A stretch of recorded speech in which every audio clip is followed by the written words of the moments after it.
시작은 모든 것이 좋았습니다. 이스라엘의 첫 번째 왕이라는 자부심과 책임에도 불구하고 자만하지 않았습니다. 사울은 계속해서 어떤 적과 싸우든 연승에 연승을 거두었습니다. 사울 앞에 패배라는 단어, 실패라는 단어는 어울리지 않았습니다. 승리와 성공이 계속되었습니다. 그런데 이때쯤에서 점점 사울에게서 좋지 않은 모습들이 서서히 나타나기 시작했습니다. 블레셋 족속과의 싸움에서 승리를 거두는 장면에서, 아말렉 족속과의 싸움에서 승리를 거두는 장면에서 우리는 사울 왕이 인간적으로는 굉장히 매력이 있고 리더십이 출중했지만 하나님에 대해서는 그다지 관심이 없었던 인물이구나 라고 하는 사실을 발견하게 됩니다. 사울 왕은요, 점차 왕으로서 해야 될 일에 빠져들기 시작했습니다. 왕으로서 그가 감당해야 될 일들이 얼마나 많았겠습니까? 책임감 있게 하나하나 일들을 처리했고 모든 일 자체는 잘 풀려갔습니다. 사울은 맡겨진 일을 잘하려고 노력했습니다. 사울 왕은 언제부턴가인지 모르지만 하나님보다 사람들이 더 크게 보였습니다. 그래서 좋은 왕이 되려고 그 수단으로, 그 도구로 하나님을 끌어들이기 시작했습니다. 하나님이 사울 왕을 왕위에 세우셨는데 왕위에 세우신 하나님을 자신의 뜻을 이루기 위한 도구로 대우하기 시작했다라고 하는 것입니다. 사울 왕은 하나님께 기름 부음 받은 자였습니다.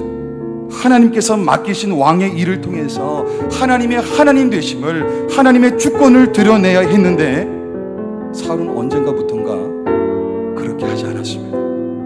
오늘 우리가 포커스 온 집중해야 될 부분이 바로 이 부분입니다. 하나님께서 우리에게 맡겨주신 일을 통해서 우리는 하나님의 하나님 되심을 드러내야 할 줄 믿습니다. 우리의 직업이 무엇이든 상관없습니다. 우리가 교회에서 맡은 일이 무엇이든 상관없습니다. 우리는 우리에게 맡겨주신 일을 통해서 하나님이 어떤 분이신지를 드러내 보여야 합니다.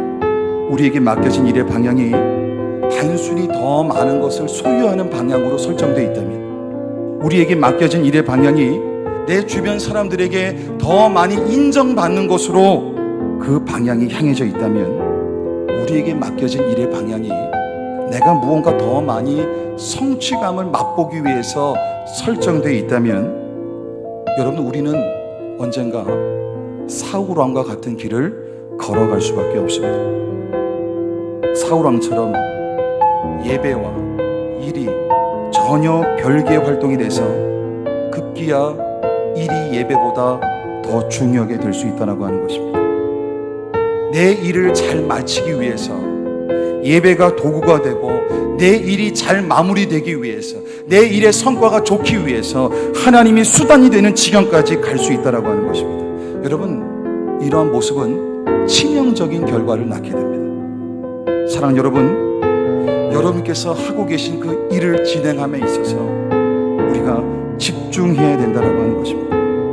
내가 어떤 직업을 가지고 있고, 내가 어떤 일을 하고 있고, 또 교회에서 어떤 직분으로, 어떤 역할로 교회를 섬기느냐는 중요하지 않습니다. 우리가 어떤 일을 하든지, 어떤 환경에 있든지 우리가 그 일을 통해서 하나님을 드러내고 있느냐, 이 부분에 집중하는 것이 훨씬 더 중요하다고 하는 것입니다. 우리는 우리가 하고 있는 일을 통해서 하나님을 드러낼 수 있습니다. 그러나 우리는 우리가 하는 일을 통해서 하나님을 도구 삼아서 내 뜻과 계획과 욕심을 이뤄갈 수도 있습니다. 여러분, 죄로 말미암아 죽었던 나를 예수님의 십자가의 죽으심과 부활을 믿음으로 하나님이 나를 살려주셨습니다. 그때부터 내 마음속에는 성령님이 함께 하신다고 하는 것입니다. 성령님이 함께 하신다고 하는 것은 성령님의 기름 부으심이 내 마음 가운데 지속된다고 하는 것입니다. 여러분, 그래서 우리에게 맡겨진 모든 일은 하나님과 상관이 있는 일인 줄 믿습니다. 사랑하는 여러분, 여러분에게 맡겨진 그 일을 통해서 하나님을 드러내는 것에 집중하실 수 있기를 축복합니다. 그런 집중이 우리로 하여금 어떠한 환경에 있든지 우리에게 맡겨진 일을 왕같은 제사장으로 감당할 수 있는 힘을 공급할 줄 믿습니다.